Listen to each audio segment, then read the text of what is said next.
Welcome to the Catbird Quilts. I'm Kathy Martin, and today I'm going to show you how I fold, organize, and store my men's dress shirt fabrics.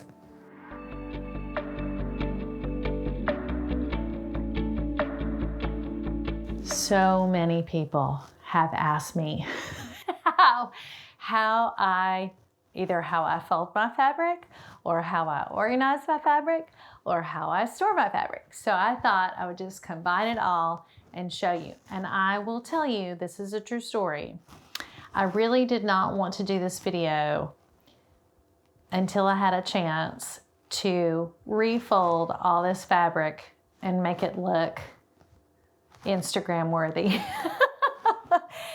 And the reality is I have neither the time nor the inclination to do that for the sake of looking more perfect than I really am. This is the real Kathy Martin right here. This is what my bin looks like. This is what my fabric looks like. I did not even tidy it up. So you get to see the unfiltered version of my fabric storage today.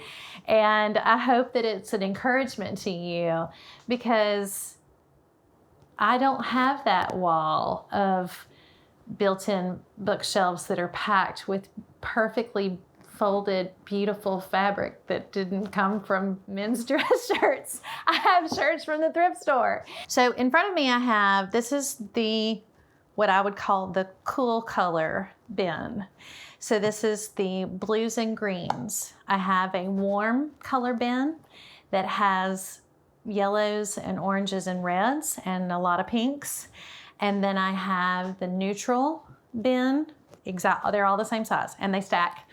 And those are whites, the low volumes that I have, gray and tan, and a little bit of black and brown because I don't have a ton of that fabric. I have another one that is really so multicolored that I couldn't figure out where which bin to put them in. So like I have an orange and blue plaid, and it's like, do I put it in the blue? Do I put it in the orange? I don't know. So I just made a whole bin of like, this is multicolor. And so that's kind of how I organize. I just put it by general color. And then when I go to make a new project or start a new project, or even just consider, I just kind of pull off the lid. I put them, a lot of times I get all three of the main bins, the neutrals, the warms, and the cools.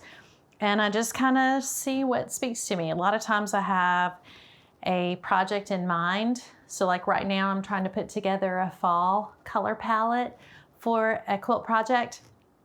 And I just pulled out my bins and I sat them side by side, and I sat down on the floor and I was like, oh, I really love this. And I started with one and then just pulled them all out, and am slowly working through a color way that I really like. And so that's part of the reason why my fabrics are not perfectly folded, because I pull them out and play with them. But anyway, I did want to show you a couple of things with the fabrics like in their environment, in their container. The first is, here is a shirt, this turquoise. And I can tell when I look down in my bin that this is the back of the shirt, because there's more of it just even in the fold. I don't know if you can see that. It's a fatter fold. So I know I've got a back, and I probably have a front and two sleeves, or a front and a back and a sleeve. So I can kind of eyeball it at any given time, and I can see, ooh, I don't have a lot of this left, or ooh, I have a ton of this navy. So that is a back. This is a sleeve. This is actually a short sleeve. And then this feels kind of similar, so maybe that's the same, or it might be a different one. Actually, that's a sleeve. I was right. And actually that sleeve that I was like, oh, that's a short sleeve, it's just because I've used some of that fabric. So those are the two sleeves. This is the front placket. front panel. And then this is the back. So I know, kind of, like I said, kind of at a guess, I was like, well, I've got the whole back of that color, that fabric to work with. And so I just kind of do that. So I will fold the back, the front right, and the front left separately. And then I fold, this tote is very full. Do you see me trying to wedge this in here on camera? And then I will fold the sleeves separately. And then I always have a conundrum about what to do with the yoke. Just in all frankness, I just never really know what to do with it. So I'm gonna put my tote away and I'm gonna get out a shirt and I'm gonna show you how I fold it. And you can see even just from a glimpse that not all of these fabrics are folded the same size. Now, for those of you who are even more particular than me, that might drive you crazy. And I will tell you, there are days that it does drive me crazy. And I've just had to let it go. But sometimes it's because I have things like this, which is a pillowcase that I happen to love. Or I'll have this, which is a ton of backing fabric that I have left over from my daughter's graduation quilt. Or I'll have this, which is a beautiful color. It's called Sky, that is a fat quarter that was actually part of a birthday present that my husband got me. He got me a whole stack of solid rainbow fat quarters that work beautifully with other men's dress shirts. So it's like sometimes you have a hard time finding exactly that right solid. So I now have a bunch of fat quarters. So I have another pillowcase in here. I have just a kind of an array. So I don't always get them folded exactly the same size. And that's just me. If you want to figure out a way to fold yours exactly the same size, go with God's blessing. So I'm going to move my tote and then I'm going to show you how I fold my shirts. So I've told you in other videos how much I enjoy breaking down shirts. And at the end of the night, I'm left with this. And it does feel daunting. Those of you that have used men's dress shirts or have started this process and you're like, I have some glorious fabric and it's a big pile and I don't know what to do with it. So the first thing I do is I get the yokes out of the way because I never know what to do with them. So we're gonna get that out of the way. This one is a little bit complicated because I had a pocket scenario that went bad. It was like when shirts go wrong, when shirts go bad. So I start with the sleeves because I like them the least, even though they have so much fabric. I like them the least because they're complicated from a shape standpoint. And it's just like, ugh, what do you do with that? So here's what I do with that. Here's that little piece that I've cut out. I fold this, I imagine a midline, and a lot of times there's still a midline from where it's been hung. So I fold it on the midline to get one nice straight line. And then I turn it over so that that cutout piece is going to be on the inside. And I fold this angled piece back up. Now I have two straight lines. So I have the makings of a nice straight piece of fabric. My angle is out of the way and my cutout piece is out of the way. And then what I usually do is I fold that in half and then I fold that in half. And then look at that. Isn't that just nice? It actually looks like it could have been a fat quarter that just came from the fabric store. So I do that with both sleeves. So here, let's do it again. I'm going to do that on that midline, make that straight fold, turn it over, fold the angle up. Now I've got that two nice straight lines. Sometimes they're not exactly straight, which is why my totes look like they do. And then fold that in half, and then fold that in half.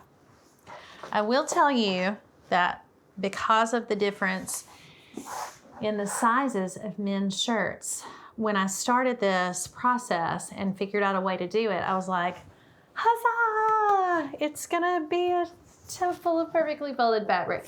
And the reality is that that sleeve is bigger and wider than half of the other sleeves. So you're gonna have variation. And if you want them to be all the same size, I would suggest that you get a piece of cardboard that's the size that you want. And when you fold it down that midline, use your cardboard as a guide. And then almost like if you worked at the Gap and you put the shirt folder down so that they're all exactly perfect. If you want that, you can do that. Just get a piece of cardboard in like a 5x5 or 6x6 and it'll work great. But if it doesn't have to be that way, then this is the way I do it. This is a front right placket that actually, side note, no one asked me, look how much fabric was underneath that where those buttons were. Unbelievable. And then I fold that in half on the midline. And so essentially I've made what that sleeve was just with that front placket. And then I do the same. Now this one is a little bit janky because it's got that kind of wadded up where the buttons were, but nonetheless. Now, if I fold this in half, it's gonna be bigger than my sleeve. So I'm looking at that, it's in my peripheral vision, and I'm gonna do this one kind of loosely in thirds so that it's not perfect, but it's pretty close. Pretty close for eyeballing it. This is the other front panel, and I mentioned that I had a pocket scenario. That's the pocket scenario. Same. I just fold it in half down the midline. That one actually, pardon my ring on the table there. And then same. This one I think I can fold in half or loosely in half because it's not the whole shirt. Sure enough, look at that. So pretty good. So these are, so the two sleeves and the two fronts. And then the back, which you can see where I'm going with this. I bet you know I'm about to say, fold it down the midline. So I fold it down the midline. But because it's so wide, you have to fold it on the second midline. So you fold it and then fold it again. And then because of this and because of the size of some shirts, sometimes this piece is really big. And it will be probably bigger than those. Either that or you can fold it in thirds if you need to try to get it closer. So sometimes you see this at the fabric store, they'll do this. They'll fold the rough edges in. I'm still not gonna like it. I'm gonna fuss. So I might go a little bit past to try to get it. And sometimes my folds look like that. And oh well. So those are the big, that's like your money pieces of fabric. So I know I've got, in my sleeve, I've got every bit of a 11-inch square on each sleeve. I've got every bit of a fat eighth in the two front pieces, and I've got a full fat quarter and a whole lot more. So when I go shopping in my bins, I can look at that.